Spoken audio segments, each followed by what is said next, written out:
vying to step up attacks in response to increasing Russian offensives. Over the past 24 hours, Ukrainian regions including Zaporizhia, Kharkiv, Kherson and Mykolaiv have reported injuries from Russian attacks.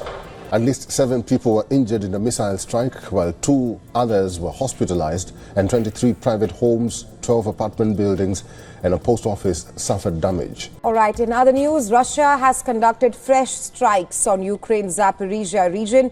Ukraine says Russian forces carried out 567 attacks over the last 24 hours. 72 civilians dead, over 200 wounded, markets, apartments, and streets torn apart in minutes.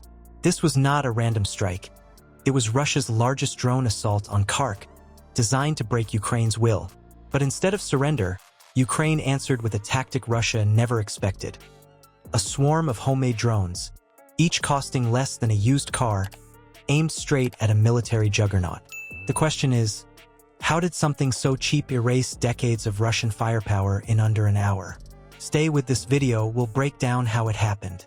Before we move on, I'd like to ask you a small favor. If you appreciate this content, please take a second to like this video and subscribe to the channel.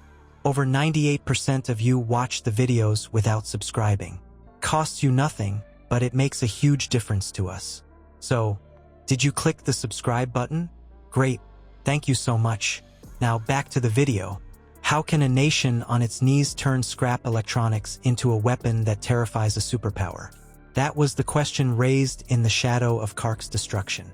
After a 300-drone barrage from Russia, the city lay smashed, defenses drained, ammunition spent. At least 7 people were injured in a missile strike, while 2 others were hospitalized, and 23 private homes, 12 apartment buildings and a post office suffered damage.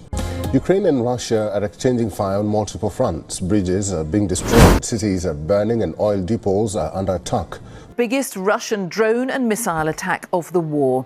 Ukraine says Moscow fired 550 drones and 11 missiles overnight. Morale cut low. Fire crews pulled victims out of basements while command posts stared at radar screens empty of interceptors. Everything pointed to collapse. The traditional path of reprisal, matching drone for drone, missile for missile, was gone. Ukraine had no stockpiles on the scale of Russia, no sprawling factory complexes grinding day and night to refill losses. Yet within weakness sat an opening that modern war rarely forgives: the agility to improvise faster than an empire can adapt. In workshops without nameplates, engineers picked through shelves of consumer parts and salvaged circuits. They did not build prestige projects. They built tools that functioned long enough to hurt the enemy. A GPS chip from a hobby drone, a carbon frame from a 3D printer, a warhead improvised from surplus explosives, all fused into one disposable aircraft. Each unit carried a price that did not break the treasury. Imagine one drone costing less than $10,000, while the interceptor meant to stop it already burned more money the moment it left its tube. That mismatch turned economics into strategy. For every missile fired at the sky, Ukraine could send several more drones back.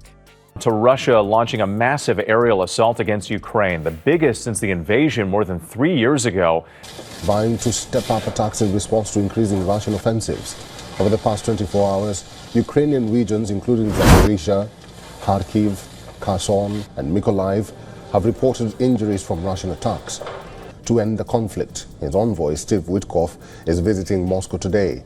Trump added that new sanctions could be imposed on Russia if the war continues. But building machines was only stage 1. The greater challenge lay in using them not as scattered irritants but as a coherent system. In planning rooms, a scheme emerged that read more like choreography than battle orders. 700 drones were arrayed into a formation, not launched in one chaotic mass but divided into 3 waves. The first wave did not aim to explode. It aimed to confuse. Equipped with jammers and signal emitters, these drones projected an electronic haze across Russian radar scope, a fog that blurred real targets with false echoes.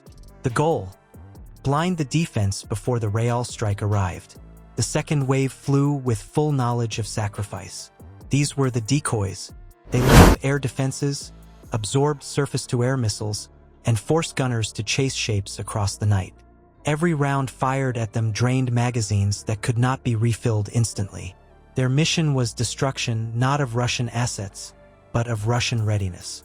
By the time the third wave rose into the sky, the wall of protection was cracked. And that third wave was the hammer, loaded with actual warheads. Rescue workers say one person died and 26 were injured. All right, in other news, Russia has conducted fresh strikes on Ukraine's Zaporizhia region.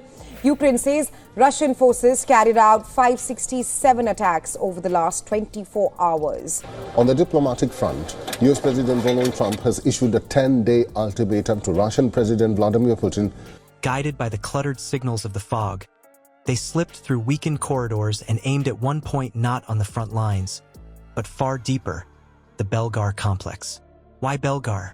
Because war is not won by erasing soldiers one regiment at a time. It is won by starving an army of the fuel, the ammunition, and the logistics that feed it. Belgar sat as a supply artery, a concentration of depots, maintenance hubs, and transport links. It was Russia's spine in the region. Strike there, and artillery pieces at the trenches falter without shells. Strike there, and tanks grind to a halt short of spare parts. Strike there, and the tempo of operations collapses even if divisions on the map look untouched. The swarm was directed not against men, but against the gears that kept their arsenal alive. As night fell, Ukraine pushed its gamble into motion. The air filled with a mechanical buzz.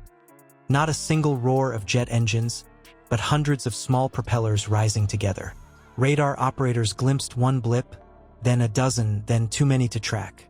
Missiles went up after the second wave, fire streaking across the dark, but the sky could not be emptied fast enough. By the time the strikers punched through, Russia's most fortified hub was exposed. Here lies the shift. Cheap drones, born out of necessity, held the power to erase billions in hardened infrastructure. The arithmetic told the story. Less than $10,000 versus billions invested in fuel stockpiles, rail junctions, and hardened shelters. The balance tipped because agility can flip the cost equation upside down. From desperation came invention, and from invention came the chance to shatter the very structure propping up a larger army. But how did those waves, designed in secrecy and crafted from simple parts, manage to actually smash through the layers of Russia's strongest defenses? That is the moment where the solution reveals itself.